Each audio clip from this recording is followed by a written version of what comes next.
Hampir 2 pekan polisi belum juga menemukan pembunuh anak politisi PKS di rumah mewah. Bahkan polisi belum menemukan barang bukti inti, yakni senjata tajam yang diduga digunakan untuk membunuh korban.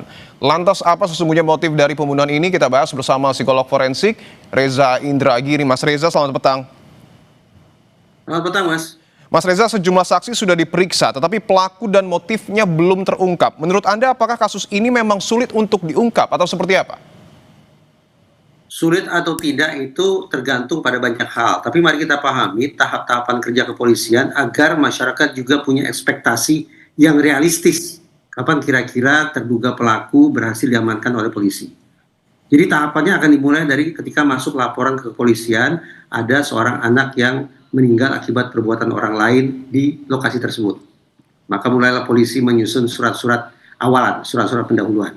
Berlanjut dengan apa yang disediakan sebagai crime scene investigation. Orang kita menerjemahkannya sebagai olah TKP. Apa yang dicari oleh polisi? Misalnya, dari mana pelaku masuk, bagaimana pergerakan di dalam TKP, dan pada akhirnya bagaimana pelaku meninggalkan TKP. Dari olah TKP semacam itu masuk ke tahap ketiga. Inti investigasinya di sini, yaitu bagaimana penyidik atau penyelidik mulai membangun hipotesis-hipotesis, segala macam kemungkinan, termasuk dengan melakukan pemeriksaan terhadap para saksi. Hitung-hitung, kalau kasusnya relatif sederhana, keterangan dari para saksi akan kemudian mendorong pihak penyelidik untuk mulai melakukan pemantauan terhadap terduga pelaku. Tapi, kalau itu dirasakan sulit, maka ada tahapan keempat yang bisa melengkapi, yaitu uji forensik. Entah itu dengan melakukan uji kedokteran forensik, entah itu digital forensik, dan seterusnya, dan seterusnya. Berlanjut ke tahap yang kelima, mulailah dilakukan penangkapan atau pengamanan terhadap terduga pelaku. Dan tahap terakhir adalah pemberkasan agar selesai.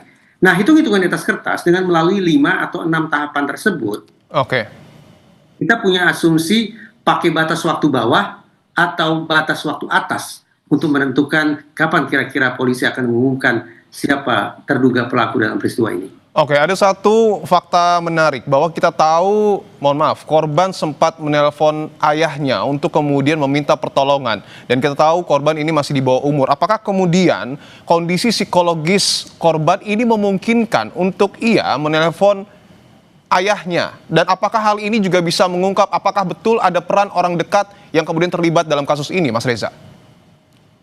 Saya tidak bisa menarik sebuah simpulan definitif tentang ilustrasi itu.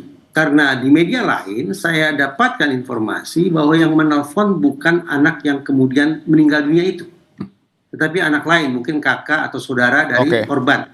Jadi saya tidak bisa memberikan komentar tentang itu, Mas. Kalau kita berbicara juga soal sejumlah fakta yang kemudian disampaikan oleh polisi, mulai dari tidak ada security yang berjaga 24 jam, termasuk juga tidak ada CCTV yang kemudian aktif pada saat dugaan peristiwa tersebut terjadi. Ini juga menyulitkan polisi atau justru polisi memiliki jalur lain untuk kemudian mengungkap kasus ini? Tadi saya sudah uraikan 5 atau 6 tahapan investigasi yang dilakukan oleh pihak kepolisian. Memang keberadaan alat teknologi akan bisa membantu polisi untuk mengumpulkan sekian banyak bukti. Sekian banyak bukti itu nanti akan bisa ditindaklanjuti di forensik dan semacamnya. Karena itu, hitung-hitungan saya, kalau kita pakai batas waktu bawah, maka diperkirakan butuh sekitar 16 hari bagi pengungkapan kasus pembunuhan. Dengan asumsi sedemikian rupa, maka perhitungan saya pada awal Januari 2026, pihak Polda akan bisa mengumumkan siapa kira-kira yang menjadi pelaku dalam peristiwa ini. Atau kita bisa pakai ambang atas, batas waktu atas, yaitu 46 hari. Kalau batas waktu ini yang kita jadikan acuan, maka perkiraan saya akhir Januari atau awal Februari 2026 baru polisi akan menyampaikan pengumuman kepada publik tentang siapa pelakunya. Bahwa ada potensi kasus ini semakin ataupun terbuka lebar ketika memasuki bulan Januari ataupun Februari 2026. Tadi Anda sempat menyebutkan, Mas Reza, bahwa alat teknologi ini cukup penting untuk kemudian mengungkap suatu kejadian. Dan ada satu juga barang bukti yang tidak kalah penting, yakni senjata tajam yang belum ditemukan oleh polisi. Menurut Anda, entry point yang bisa dimasuki oleh polisi untuk kemudian mengungkap kasus ini lebih lugas, lebih terang benderang, ini dengan memeriksa barang bukti apa? Pada tahap 2. yaitu mulai dari crime scene investigation atau olah TKP.